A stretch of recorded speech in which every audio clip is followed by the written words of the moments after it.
Good evening, everyone. Today we shall discuss Thomas Hardy's last novel, Jude the Obscure. It is the most famous novel and also इस novel में सबसे ज़्यादा criticise किया गया Thomas Hardy को इतना ज़्यादा क्रिटिसाइज़ किया गया कि इसके बाद में उन्होंने नॉवल लिखना बंद कर दिया था. So what was the reason behind that condition. Actual में उन्होंने जो लिव इन रिलेशनशिप और सेक्स की इसमें फ्रिक्वेंट वे में बात की है, वो जो आज के ज़माने में मीन्स मॉडर्न टाइम में लोग लिव इन रिलेशन में रह रहे हैं, उस टाइप की बात, उस टाइप की थीम को उन्होंने विक्टोरियन एज में इसमें उन्होंने रिफ्लेक्ट किया नॉवल में. ऑब्वियस था लोग क्रिटिसाइज़ करेंगे जब आप इस तरह की कोई थीम रखते हैं जो कि उस टाइम में लोग एक्सेप्ट नहीं करें, तो क्रिटिसाइज होना ऑब्वियस था ही. और इसके साथ में इसमें इंस्टीट्यूशन ऑफ मैरिज को भी प्रोटेस्ट किया गया है, तो उस वजह से भी काफ़ी क्रिटिसाइज किया. And that was the reason कि आफ्टर दिस नॉवल मीन्स 1895 के बाद में थॉमस हार्डी ने नॉवल लिखना बंद करके पोइट्री की साइड में टर्न किया था. Okay, so let's start the novel. It is Thomas Hardy's last novel, as we know. Okay, so last complete novel है, ध्यान रखिएगा. It begins as a magazine serial in December 1894 में ये start हुआ था and was first published in book form में आया था 1895 में. And after 1895 he began to write in poetry. ठीक है, क्रिटिसाइज की वजह से. Its original title was Simpletons or Heart's Insurgent. That is also important point. What was the original title of the novel? Okay. It's protagonist Jude Fawley. ठीक है, तो यहाँ के नॉवल के मेन जो कैरेक्टर हैं, हीरो हैं, वो कौन है? जूड फॉले हैं. The novel is concern particularly with issues of class, education, religion and marriage. यही 3-4 पॉइंट हैं जिसके ऊपर हमारा पूरा नॉवल बेस्ड है. Class, education, religion, marriage. And in the marriage there is also, जो कि डिस्कस नहीं किया गया है, जो भी रिलेशनशिप्स हैं, लिव इन रिलेशनशिप्स में, उसमें भी उनको हाईलाइट किया गया है. Okay, so first of all we will discuss about the characters. Jude Fawley who is a south west villagers है, जो कि he is a stone mason है and he wants to a scholar at Christminster. आपको मैं बता दूं कि जूड फॉले जो है वो अपनी आंट के साथ में रहता है. मिसेस ड्रूसिला नाम है उनका. उनके साथ में एक ब्लेज है जिसका नाम है मैरी ग्रीन. ओके, तो मैरी ग्रीन में रहता है, किसके साथ में रहता है? अपनी आंट के साथ में. So this is also important कहाँ पे रहता है.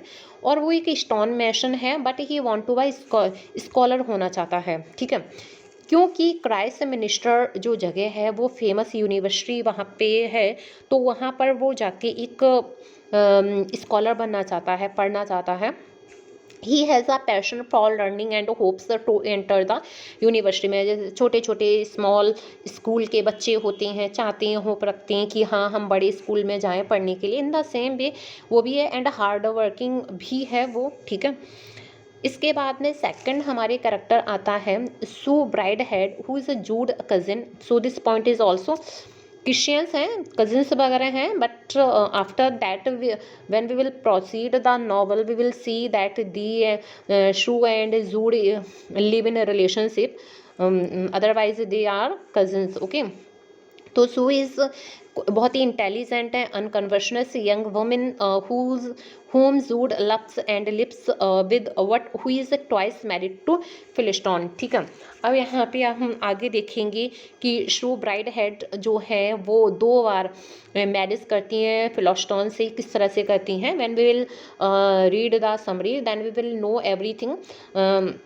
Before it I am describing the characters. Okay, so third character is Arabelle Dunn, a sensually attractive young woman whom Zood marries twice also and who is in between in married to Charlotte. ये व्यक्ति हैं जो Australia में रहते हैं और Australia में जाके अराबेल डन मैरिज करती हैं और उनको बहुत ही सेक्सुअली करैक्टर बताया गया है. यहीं से एक नॉवल को हम फ्लैश एंड स्पिरिट वाला भी बोल देते हैं, ठीक है। नेक्स्ट हमारा है जो 4th नंबर का है रिचर्ड फिलिस्टॉन्स, जो जूड के फॉर्मर टीचर हैं, who has a same aspirations as his people. वो भी एक एफर्ट कर रहे हैं और बेटर से बेटर प्रोफेसर बनने की कोशिश कर रहे हैं, otherwise he is a teacher also. Next है ये करेक्टर बहुत ही ज़्यादा पैथेटिक करेक्टर है आपका, क्या नाम है, लिट फॉदर टाइम। जूड का बेटा है, जूड का और ओराविला का बेटा है। बहुत ही सीरियस बच्चा है ये, ठीक है। इसको देखकर तो आपको बहुत ज़्यादा पैथेटिक एंड सिंपैथाइज फील होगा। लैक ऑफ ह्यूमर है बट इंटेलिजेंट है, मेच्योर है, छोटा है बट मेच्योरिटी दिखाता है, ठीक है। बट लास्ट में जो ये करता है तो वो तो अनएक्सपेक्टेड था, वो मैं अभी नहीं आगे बताती हूँ आप लोगों को। इसके बाद में सिला फॉले जो है जूड की ग्रेट आंट हैं। नेक्स्ट है हमारे ये देखिए, इसके बाद में मैंने माइनर कैरेक्टर्स को यहाँ पे लिखा है, सो एक बार मैं इसकी स्टडी कर देती हूँ आप लोगों को। फिजिशियन विलबार्ट हैं, क्विक डॉक्टर हैं, लोकल रेपुटेशंस के। मिसेस एडलिन है, विडो हैं, who looks after Drusilla Fawley before she dies and who is a friend to Jude and Sue की फ्रेंड हैं, जो उनकी आंट जिनके यहाँ ये पल रहा था फॉले, जूड फॉले, तो उनकी वो लुक आफ्टर देखभाल करती हैं। मिसेस एडलिन कौन है, विडो है, ओके। नेक्स्ट हमारा कैरेक्टर है मिस्टर डन, अरावेलाज फादर हैं, okay. A pig farmer and later owner of the pork shop के फार्मर हैं। Anny a girl friend of अरावेला, जब ऑस्ट्रेलिया जाती है तो वहाँ पे एक फ्रेंड्स वगैरह कुछ बना लेती है वो। यहाँ पे इसके बाद में चार्लेट अरावेलाज ऑस्ट्रेलियन हस्बैंड है, मैंने बताया था। George Gillingham a teacher friend of Phillotson's के एक फ्रेंड हैं। नेक्स्ट एंड लास्ट करेक्टर हैं आपका टिंकर टेलर, जो कि ड्रिंकिंग कंपनी देने के लिए कोई होना चाहिए, जूड को कंपनी देने के लिए इनको है, ठीक है। So these are the characters of Jude, these are the character of Jude the Obscure. Now let's start the novel, ठीक है। तो नॉवल की स्टार्टिंग होती है कि आपके जो करेक्टर हैं, ठीक है, जूड फॉले, जूड फॉले जो हैं वो अपनी आंट के साथ में मिस ड्रूसिला फॉले के साथ में रहती हैं, कहाँ पे, मैरी ग्रीन में रहती हैं। एंड वो एक बहुत अच्छा यूनिवर्सिटी स्कॉलर बनना चाहता है और क्राइस्ट मिनिस्टर में जाना चाहता है वहाँ पे एजुकेशन लेने के लिए। बट बिफोर इट, जब वो अपने गांव में रह रहा होता है तो उसकी मुलाकात अरावेला डन से होती है, जो कि एक लड़की ही है और वो लेकिन थोड़ा वायलेंट कह सकते हैं टाइप की है। और वो उसका और जूड का अफेयर हो जाता है, दोनों में रिलेशंस बन जाते हैं। और इसके बाद में वो ना चाहते हुए भी जूड को उसके साथ में मैरिज करनी पड़ती है, किसके साथ में, अरावेला डन के साथ में, ठीक है। यहाँ पे मैरिज करने के बाद में ये थोड़ा डिप्रेस भी हो चुका है, क्योंकि इसका ये करना क्या चाहता था, स्कॉलर बनना चाहता था, मैरिज ही करके बैठ गया अभी तो। इसके बाद में ये क्राइस्ट मिनिस्टर जाता है, छोड़ देता है इसके बाद में अरावेला को, ठीक है। अरावेला ये यहाँ पे है, इनको वो छोड़ देता है और छोड़ने के बाद में क्राइस्ट मिनिस्टर जाता है जहाँ पे उसका एम था। वहाँ पे उसकी मुलाकात उसकी कज़िन से होती है, शू ब्राइड हैरिस से वहाँ पे मुलाकात होती है। दोनों की अंडरस्टैंडिंग मैच होती है, बोलती है ना, हम फ्रेंड उन्हीं को बनाते हैं जिससे हमारी मैचिंग मिलती है, विचारधारणाएं हमारी मिलती हैं। सू ब्राइड हेड के साथ में है तो ही कज़िन, बट इनसे काफ़ी अच्छी अंडरस्टैंडिंग हो जाती है इन दोनों लोगों के बीच में, ठीक है। तो जूड क्या करता है, सू को अपने टीचर जो फिलिस्टॉन है उनसे मिलाता है। बट यहाँ पे मैटर ही अलग हो जाता है कि रिचर्ड फिलिस्टॉन जो टीचर है, इनकी और शू की, इन दोनों की आपस में बहुत ही ज़्यादा फ्रेंडशिप हो जाती है, बहुत ही ज़्यादा पास वाली फ्रेंडशिप कह सकती हैं हो जाती है। एंड फाइनली ये लोग शादी कर लेती हैं, जबकि लाइक जूड करता है इसको, शू को, बट ये दोनों लोग मैरिज कर लेते हैं आपस में। लेकिन इनकी मैरिज अनसक्सेसफुल रहती है। मेन रीज़न क्या होता है, शू ब्राइड हेड का एक कैरेक्टर है कि she oppose the marriage institutions and sex also, okay. So that's the main reason that she didn't accept, Richard Phillotson को एक्सेप्ट नहीं कर पाती है, नहीं किया उसने, आफ्टर मैरिज नहीं कर पाई वो। और उसके बाद में, लेकिन यहाँ पे हम होल नॉवल में देखेंगे रिचार्ड फेलिस्टोन सीरियसली बहुत अच्छा करैक्टर है। इसके बाद में जब शू ये बोलती है कि उसको जूड के पास में जाना है, तो रिचार्ड उसको परमिट कर देता है, मतलब कोई परमिट नहीं करेगा, but she give her permission to go to Jude के पास में जाने के लिए, और उसके बाद में चली जाती है, और उसके बाद में वो डाइवोर्स भी देने के लिए एग्री हो जाता है जब शू उससे बोलती है।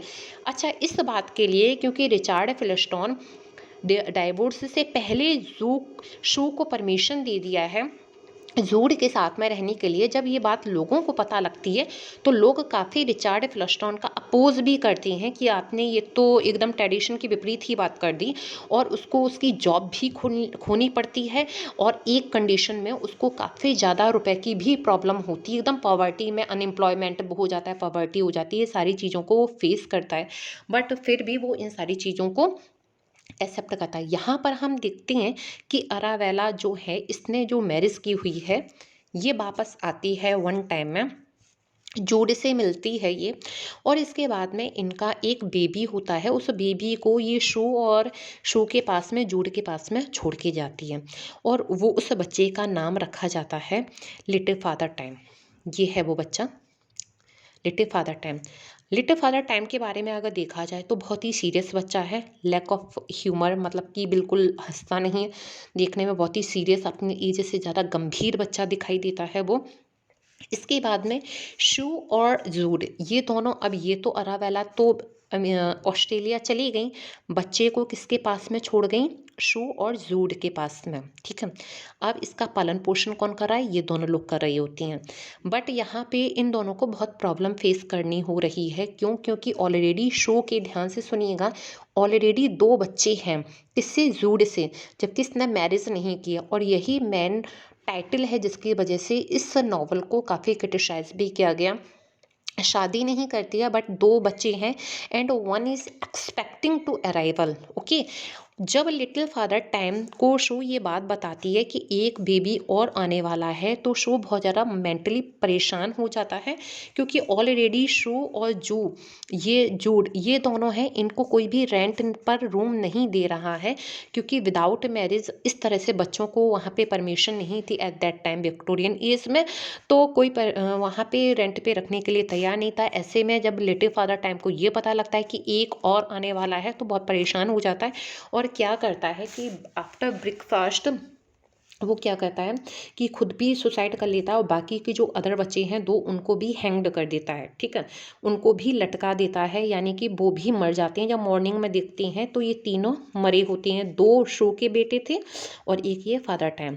और एक नोट लिख के जाता है, नोट क्या लिखता है, done because we were too many, ठीक है, ये मैंने काम कर दिया क्योंकि हम लोग बहुत सारे थे, अब बहुत सारे थे, रेंट पे रूम नहीं मिल रहा था, परेशानियाँ इतनी थी, that's why he committed such type of thing, ठीक है। इसके बाद में शू जो होती है, उसको ये एहसास होता है कि शायद उसने गलत किया, शायद उसने फेलिस्टोन के साथ में जो किया वो गलत किया है, और गॉड ने उसको इसी बात की सज़ा दी है, और वो अगेन शू के पास में जाती है, सॉरी बोलती है, माफ़ी मांगती है, और अगेन इसकी मैरिज हो जाती है। इसी वजह से ट्वाइस मैरिज के लिए बोला गया। वहाँ पे जूड भी मैरिज ट्वाइस किससे कर लेता है, अरावेला डन के साथ में मैरिज कर लेता है, एंड लास्ट में जूड ड्रिंक बहुत करने लगता है। इसको तो एहसास हो जाता है कि मैंने फेलिस्टोन के साथ में गलत किया बिफोर मैरिज, ठीक है, मतलब कि जूड से मैरिज भी नहीं की थी, और फेलिस्टोन के साथ में मैरिज के बाद में जो किया वो गलत किया मैंने, और फेलिस्टोन तो अच्छा था, उसने परमिशन भी दी थी, और यहाँ पे जूड भी मैरिज कर लेता है अरावेला के साथ में, एंड फाइनली जूड जो है ड्रिंक करने लगता है। ड्रिंक की वजह से उसकी हेल्थ बहुत ज़्यादा डाउन हो जाती है, एंड फाइनली वो मर जाता है, okay. So that is the summary, that is the story of the novel. तो मैं भी खैर इस तरह की इन्होंने जो थीम रखी थी, इसकी वजह से काफ़ी लोगों ने क्रिटिसाइज़ किया, और यही रीज़न था कि इसके बाद में इन्होंने इतना ज़्यादा ये सब फेस करते हुए इन्होंने नॉवल को छोड़ के पोइट्री की तरफ अपना ध्यान केंद्रित किया। Okay, thank you, good night everyone. I hope आप लोगों को स्टोरी समझ में आई होगी।